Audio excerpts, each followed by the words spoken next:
Warning: the following video might contain some elements that might not be suitable for some viewers. Viewer discretion is advised. It was the fall of 2016 when this happened. Despite how popular Pokemon was and always had been among my friends and even my cousins, I myself had never played it a lot, but did own a few games such as Heart Gold, Black 2, Diamond, and Pokemon Ranger Guardian Signs. As much as I like those games, I really wanted to try the third generation of Pokemon mainly because of how my cousin told me how many times she replayed her Emerald copy over the years. And she was just really over exaggerated how good the third generation was because of her nostalgia. But it really did sound like all she was making it out to be. So I headed out to my local GameStop with the hope to buy Omega Ruby or Alpha Sapphire, as I just knew there wasn't much of a chance they sold the older games such as Ruby, Sapphire, Emerald due to their rarity and just in general how old those games are. Unfortunately, after arriving at the store, I was around a bit, then asking if they had Omega Ruby and Alpha Sapphire. I could not see those games. So they didn't have any copies in stock, but they did have a single copy of the original Pokemon Sapphire version. It was also super cheap, probably due to the fact that the cartridge had the Pokemon Sapphire label mostly scratched off, so it didn't look as authentic as some people would hope it'd be.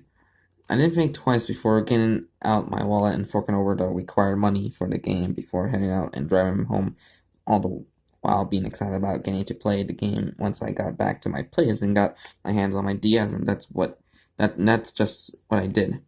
I watched with delight as the opening movie for Pokemon Sapphire played out on the screen, and eventually the title screen brought up. I pressed A before the title screen theme could even play for a few seconds, and to my surprise, there was already a Sapphire on it. Benny, 000. There was no indication of having a Pokedex or any gym badges since that wasn't shown at all on the screen under the trainer's name in playtime. The person who last had owned this just created a save file that I just saw it. Okay, that's their problem, not mine. I only went to create a new save file only for the game to freeze, and this happened several more times. I finally said frick it and started up with the old save file. I already wanted to play the game after all and didn't want to drive all the way back out when it was already getting late in the night. Benny was standing right outside his house, about knowing what to do next. We went inside the house and talked to his mom, who told him to go introduce himself to the neighbors. I had a daughter just around his age. That was easily said and done, but when he went over to the neighbor's house, Professor Birch's wife mentioned a daughter the same age as him by the name of Sasha and how she wasn't home right now. In fact, I had been home all day since she left in the morning. Shouldn't her name be May? That's not the name he was expecting. He was out doing errands for her father, who wasn't at all referred to as the professor that he thought would be mentioned. Right there, the beginning of things went smoothly, with Benny flawlessly saving Professor Birch from a wild Poochyena by using Mudkip. The professor sent him out to see his daughter and have battle with her. That's just what Benny did when he got past Alldale Town. Sasha was checking out what Pokemon were on the route, but she didn't speak a word to him when he returned with her, and inside the battle immediately began. The way she looked at him made him nervous, with dark blue eyes and creepy pale blue skin. It looked like she was sick or something. It was more than obvious what her Pokemon would be since he had chosen Mudkip, but what he wasn't expecting was her Treecko to already be at level 8. He barely won the battle and had to sigh in relief when it was over, then listen to what Sasha might say next. She said nothing and quickly left for Little Root Town, without even waiting to see if he was following her or not. While getting back to Little Root Town and entering Professor Birch's lab, there was definitely no sign of Sasha, which confused him. Wouldn't she be here? The professor handed him his Pokédex and Pokeballs while oddly saying his daughter had been by the lab, and that it was a bit concerning. First two are like a breeze, at least. The first two gyms being a cakewalk, and to be honest, he was probably thinking he was already too good for this, but that was until he encountered Sasha again on Route 110, and she didn't say a word to him through the battle as she nearly mopped the floor with his team. Her Pokemon again being a higher level than originally expected, and after being defeated, she finally spoke.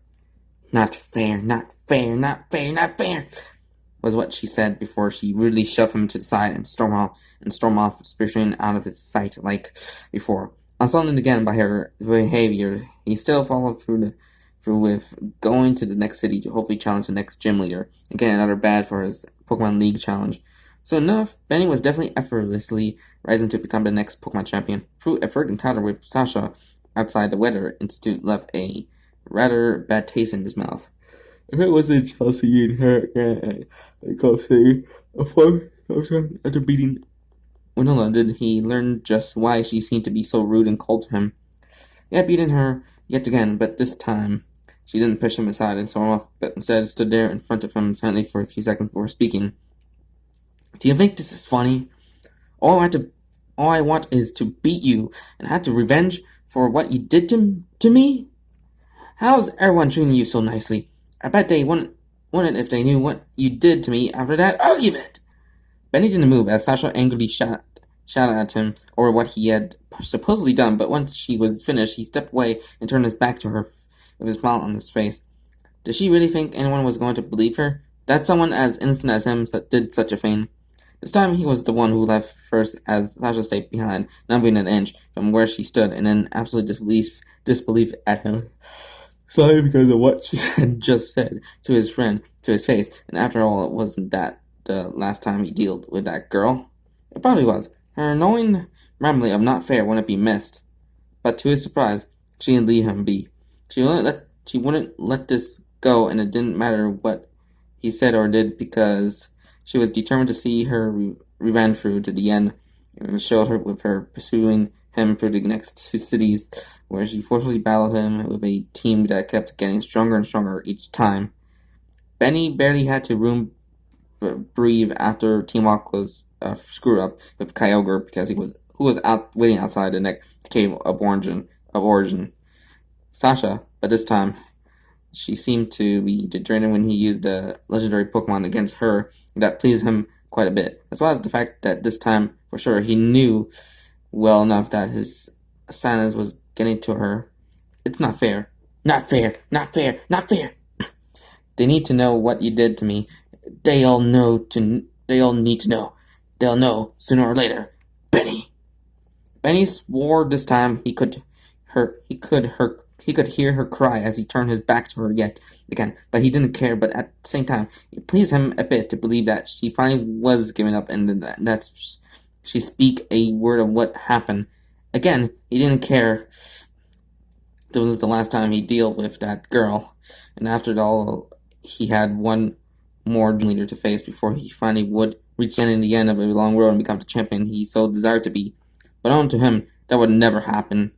The league soon enough through later than he hoped, and after facing 4 tough battles with the Elite Four, he was finally excited to face Steven and claim the title that was meant to be his. But to his horror, when he reached where he was sure Steven would be there, was red splatter on the floor, somewhat, even some on the walls.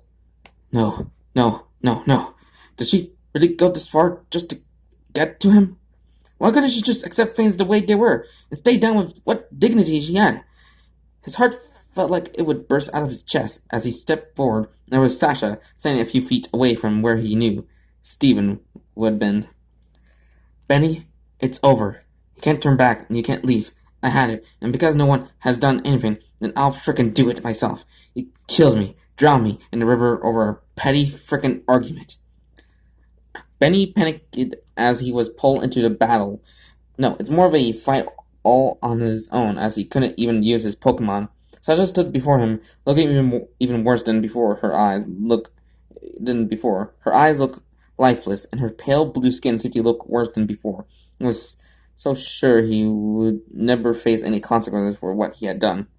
It ends now! She screamed with tears pouring down her face, for her voice quickly became calm again, almost eerily quick and God. This girl was unstable or insane. Maybe both. No more getting away. No more avoiding those consequences. I'll make sure you never hurt anyone the way you hurt me. Because if I let you go, how would I forgive myself for what you might do to someone else? In the blink of the eye, before a Pokemon could be reached for a pair of pale blue hands wrapped around Benny's throat, and slowly the life left his body. Every moment up until the world faded out and was part of an agonizing struggle. I know what you read may seem confusing, but I assure you that's how the events of the game played before my eyes. every scene, every bit of dialogue from a character, right down to watching Sasha strangle Benny. I plan on handing that awful freaking game over to the local police station and heading off to my parents' house 2 towns over. I want to forget this ever hap. I want to forget this ever happened. And with that messed up game, they'll finally find out more about the missing girl who ended up being found in the river.